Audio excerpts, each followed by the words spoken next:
Hello, my name is Ms. Midha, and today we are going to be looking at the following question. What are the characteristics of a trigonometric function which has been transformed? Now, at this point, you have already learned about amplitude and midline, right? You've learned how to graph different trigonometric functions with a particular amplitude, a particular midline, and you've also learned how to write their equations. So today, we're going to take all of these ideas and apply them to help us model a particular situation. And the situation we're going to be looking at, we're going to look at a particular point on a rotating windmill. Now, you may have seen similar contextual problems involving a windmill in previous lessons. Today, we're just going to take it up a notch. So we're going to look at a couple of different examples involving a windmill. The first one is going to be the actual situation that we're given. We're going to have to figure out how to graph it. So here goes. Okay, this says, a windmill has radius of 4 meters and its center is 20 meters off the ground. The point W starts at the tip of the blade in the position farthest to the right and rotates counterclockwise. So here's my W, and it's rotating counterclockwise.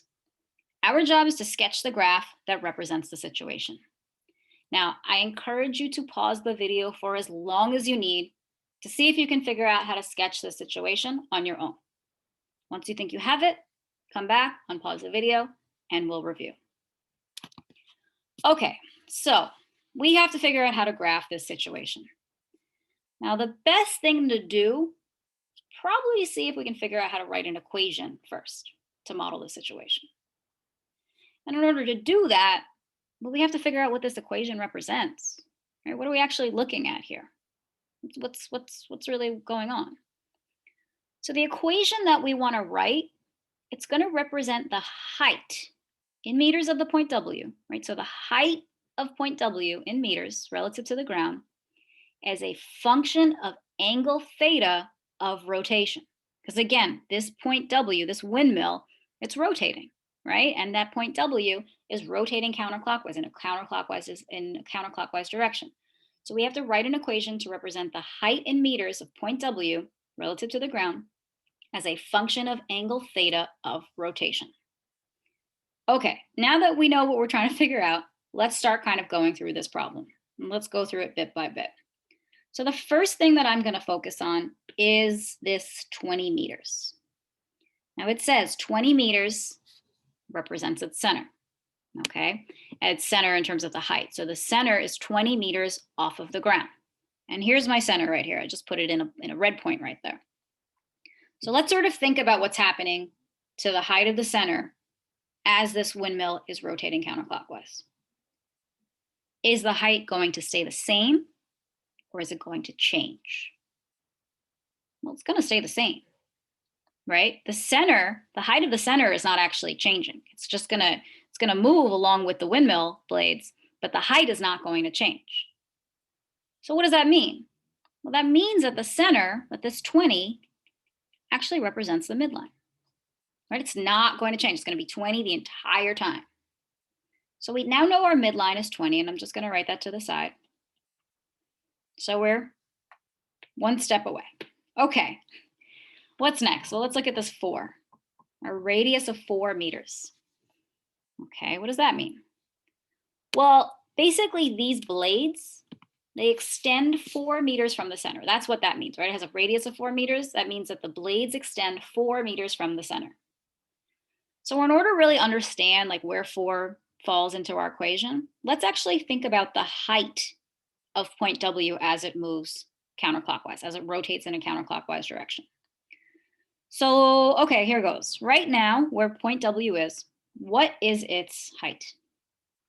Well, its height is 20, right? Its height is 20 meters because it's starting off right there, right? It's starting at the same height as the center.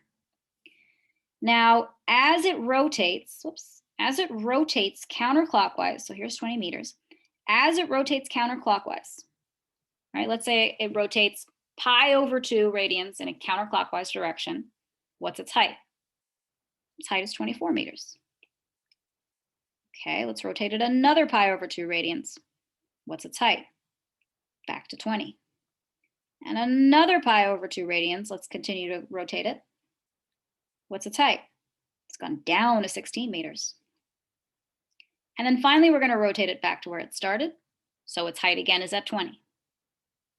Okay, now let's think about this. Let's think about this pattern. What's going on? It's starting at 20. It's going up to 24, back to 20, down to 16, back to 20. So it started at a point, at a height of 20 rather, went up to this maximum value of 24, went back to 20, went to a minimum value of 16, and then went back to 20. So what is this pattern, right? It's this wave-like pattern. So right from that, we now know it's a sine curve. Right now, we know it's a sine curve. We now know our midline. Where's 4 go? Okay, well, let's think about this. Let's look at those numbers. So we started at 20, and we got to 24. Right? We got a maximum height of 24. Well, notice what's going on, right? There's actually a distance of 4 meters between our midline of 20, right? Our 20 is our midline. There's a distance of 4 meters between 20 and 24. So I know that I started at 20 and I went up 4 meters to hit my maximum height.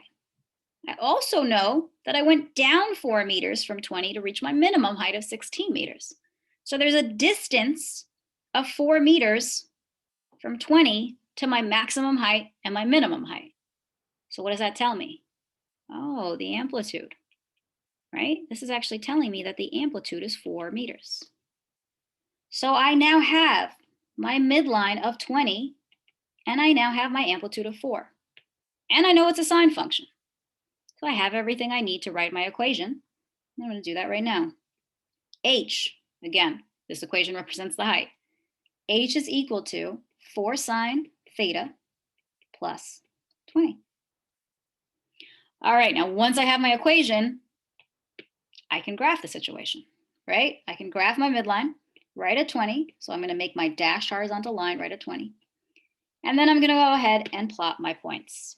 All right, where did W start? It started at 20 meters. So I'm going to put a blue dot right there.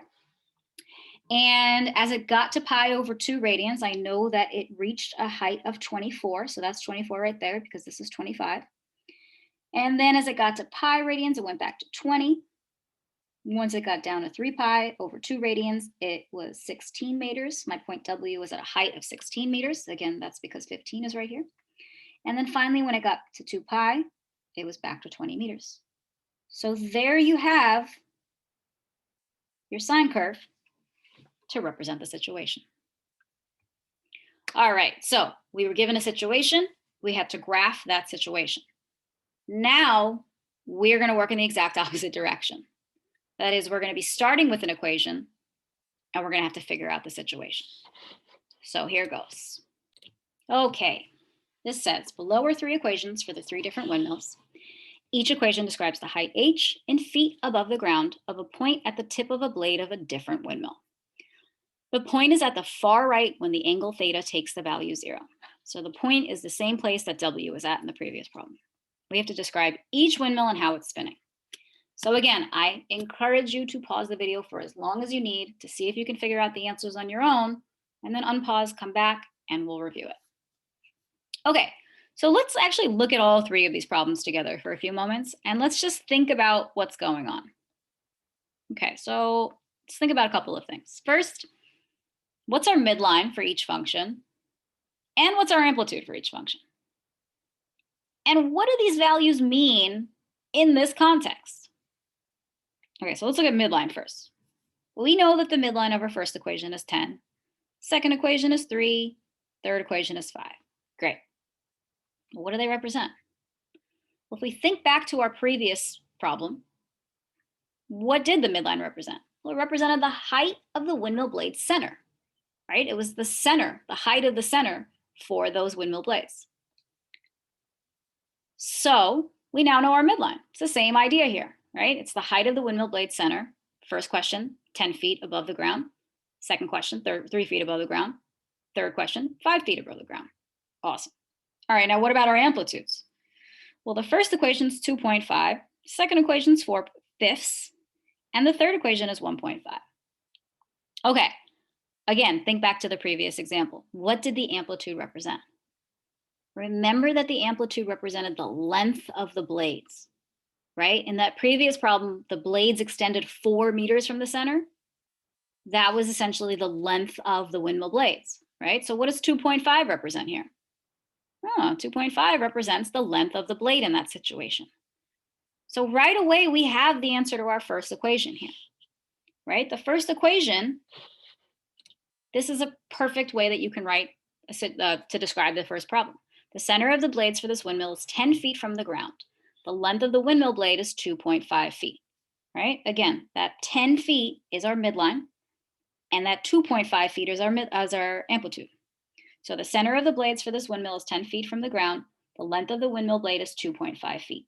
It spins in a counterclockwise direction as the angle theta increases.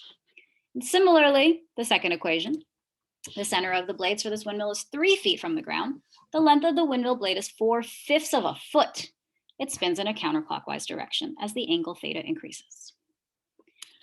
Okay, now what about this third equation? Well, this third equation is a little different, right? Take a look at this third equation. What's different about this third equation from the other two? Well, you may notice that there's a negative sign in front, right? In front of that 1.5, there is a negative sign. Okay, well, what does that mean? If you're not sure, again, pause the video, just try and substitute in a few angle values and plot it, see what's going on. Okay, negative 1.5 sine theta plus 5. What does that mean? Well, let's just think back to our original sine theta curve, okay? Now, when we had a positive sine theta, right? F of x is equal to positive sine theta. Let's just think about what that graph looks like. We knew that as theta increased from 0 to pi over 2, our sine theta curve increased from 0 to 1, right? As it went from 0 to pi over 2, here's my 0 essentially, and if I went from pi to pi over 2, the sine theta curve increased from 0 to 1. Now with a negative sine theta, so again, this is positive sine theta, f of x is positive sine theta, that's the beginning. When we have a negative sine theta curve, as theta increases from 0 to 2 pi, what's happening? Well, that function, that negative sine theta, is decreasing from 0 to negative 1. So again, positive sine theta increases from 0 to 1 as theta increases from 0 to pi over 2. Negative sine theta decreases from 0 to negative 1 as theta increases from 0 to pi over 2. So what does that mean in terms of the windmill? Well, it means that instead of going to the highest spot on its angle of rotation, right? Before, in these last couple of problems, we had our point and it was rotating to the highest spot. It was going to the highest spot on its circle of rotation. So it was going counterclockwise.